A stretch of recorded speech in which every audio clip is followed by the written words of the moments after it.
Hi friends, welcome to RasaGulla Channel. நம்ம சேனல்ல இன்னைக்கு பருப்பு பாயசம் எப்படி செய்யறதுன்னு பார்க்க போறோம். வீடியோக்குள்ள போறதுக்கு முன்னாடி நம்ம சேனலை சப்ஸ்கிரைப் பண்ணாதவங்க சப்ஸ்கிரைப் பண்ணிட்டு பெல் ஐகானும் கிளிக் பண்ணிக்கோங்க. ஒரு கப் அளவுக்கு பாசி பருப்பு எடுத்துர்க்கேன்.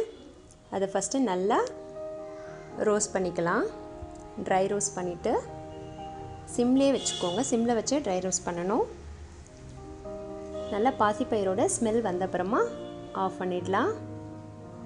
அதுக்கு அப்புறம் இத நல்லா வாஷ் பண்ணி எடுத்துக்கலாம் ஒரு 2 முறை. ஆல்ரெடி நீங்க பருப்பை வாஷ் பண்ணி நல்லா ஆற வச்சு அதுக்கு அப்புறம் வறுத்துக்கிட்டாலும் ஓகே தான். நான் வறுத்துட்டு இப்போ வாஷ் பண்ணிக்கிறேன்.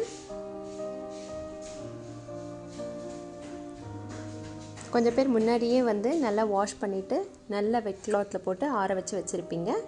அந்த மாதிரி இருக்கவங்க டைரக்டா வறுத்துட்டு பாயசம் செய்ய ஆரம்பிச்சிடலாம்.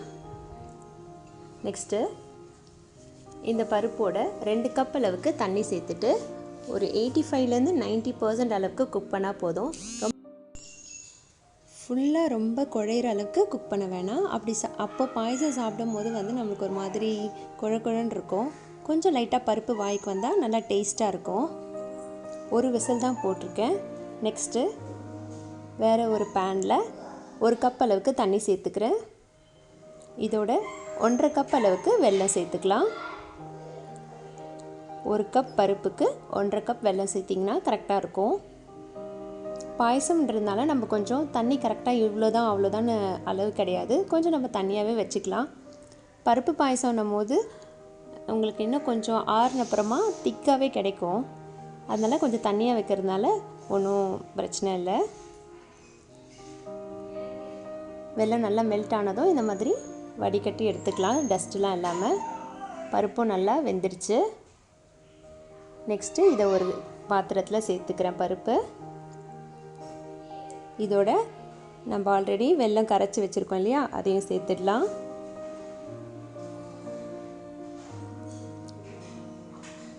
லைட்டா கொதிக்கட்டும்.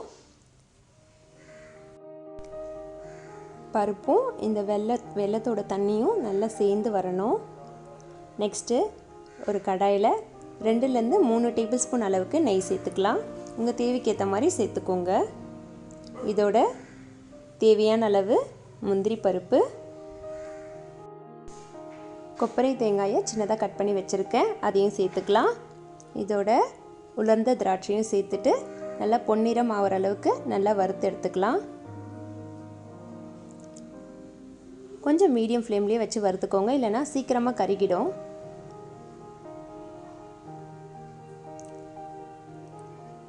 நல்லா வறுபட்டுடுச்சு. இதை எடுத்து இந்த பாயசத்தோட சேர்த்துடலாம்.